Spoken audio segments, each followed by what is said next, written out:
So I was speaking to a friend the other day about the concept of becoming your own niche. And that is something that, I've seen other creators kind of coin or talk about, but I didn't really fully understand it until I kind of took the principles, felt them, and put them into practice by myself. And one thing that I did, I came from a software engineering background. And before that, I was a jazz musician in California playing at weddings. And then as I transitioned into software engineering, I was building things, whether it was from music or websites or whatever it was, and then became a consultant and a coach.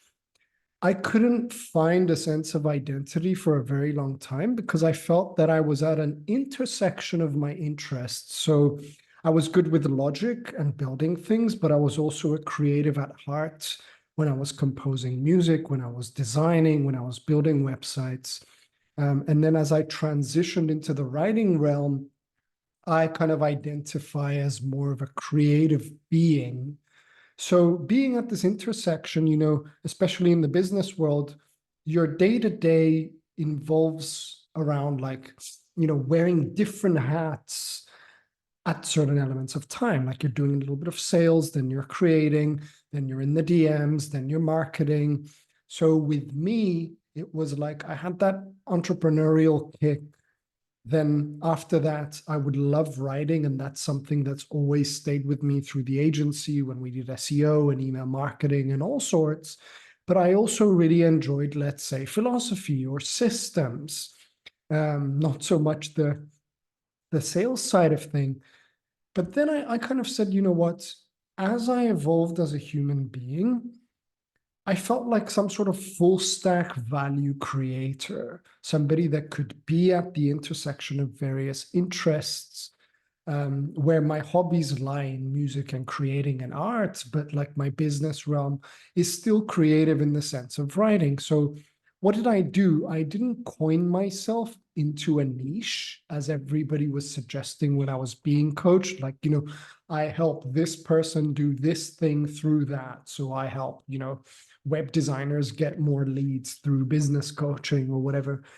That felt as if you're like boxing yourself up in a niche, whereas I wanted to be at this intersection of my interests. And through that evolution, you create an IP, you create a plan, you create an ideology that then people have a reason to follow.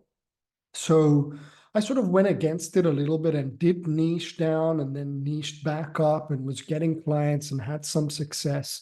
But the most success that I've had was actually becoming my own niche. So I stood back for a minute and I said, on the business side, what are some things that I enjoy? And I mapped those out. So they were, creating offers with a hybrid system and distilling that, and then plugging in like marketing funnels for email, and then selling that through marketing, primarily copywriting in the email marketing realm or on social media.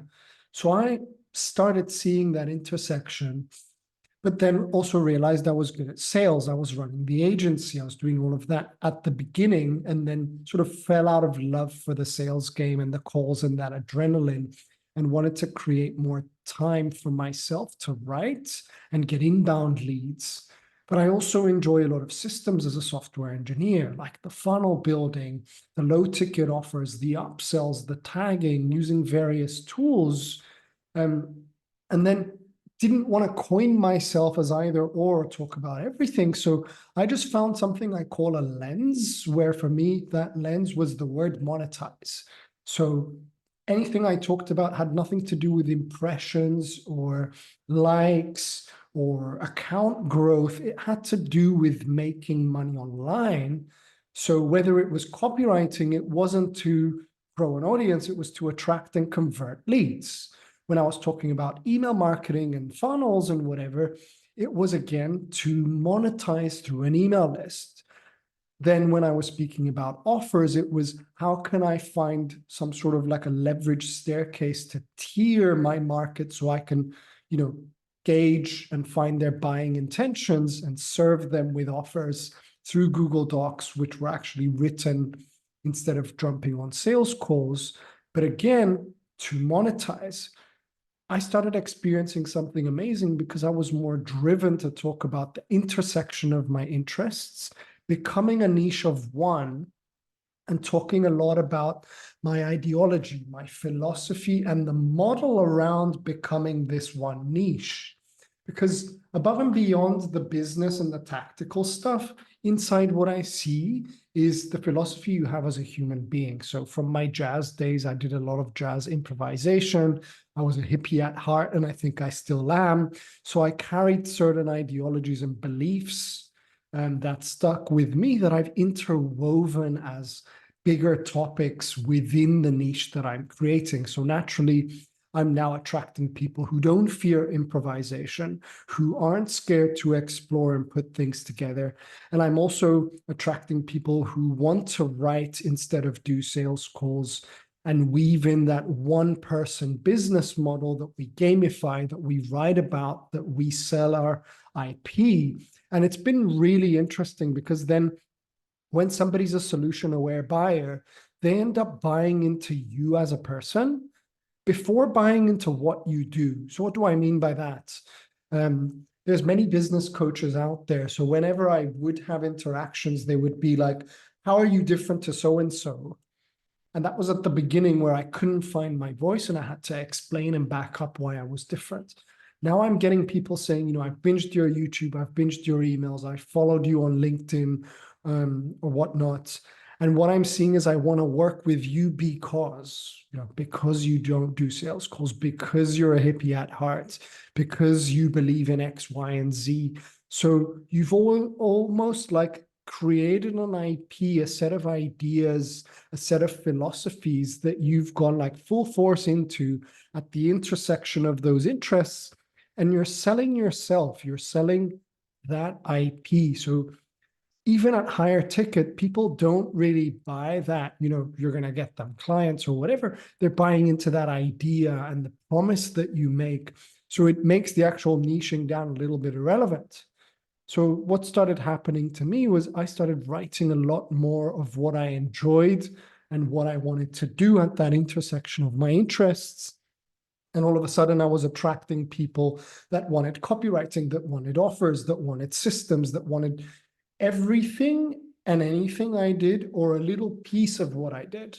So it went from like dentists to SEO agency owners to business coaches to musicians to comic book writers to ghost writers, because they all wanted that model and that intersection. And I'm not saying that it's easy, like it does take a lot of time to put it together.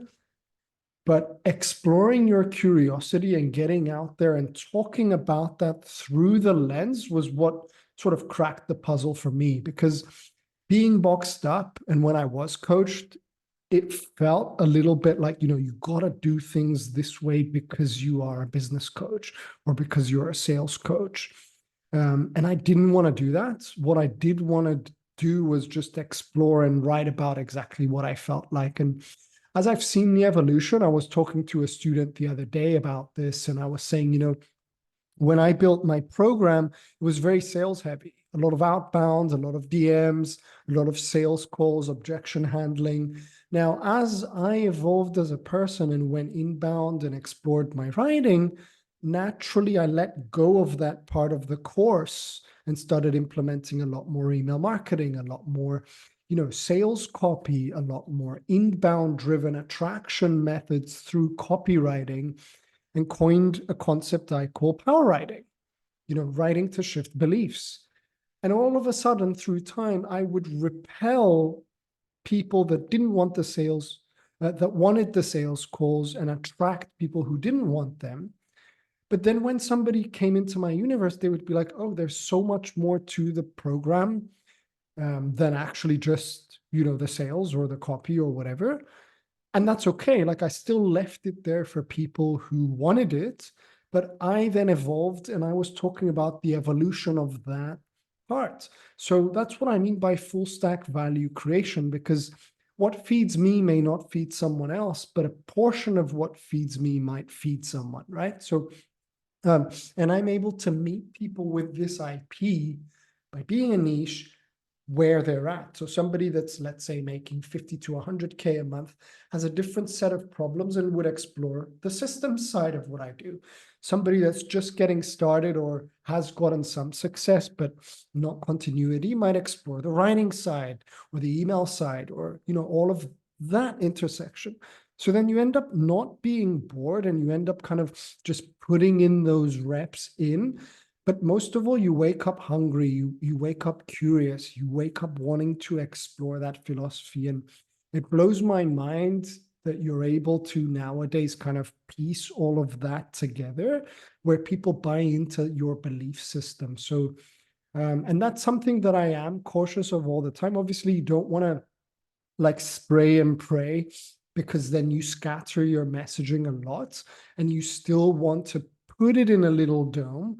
But having an intersection of your interests and talking through the lens that I refer to, like in my case being the word monetize, has truly helped me kind of propel my language and my beliefs. And more recently, like, for example, I'm exploring leadership from a one-person business standpoint, where, leaders lead, and you need to give someone a reason to follow you, by mapping out your plan and being open about it. Not saying document your journey every single day, but showing somebody that you have a plan and a destination with this IP that you've built. And then through that, I love naming things. So, Modern Maker is the business that I run, and inside of that, there's a Modern Maker system. And inside the system, there's an inbound matrix where people use it to generate inbound leads. Within the writing, we have power writing. So giving a persona and an identity, even to the little devices and mechanisms that you have, automatically bring more life to what you do, and also perk ears up from people that are following you. So that's sort of something I'd love to leave you with today. I know it was a little open-ended, but I had fun sort of thinking about it and exploring it.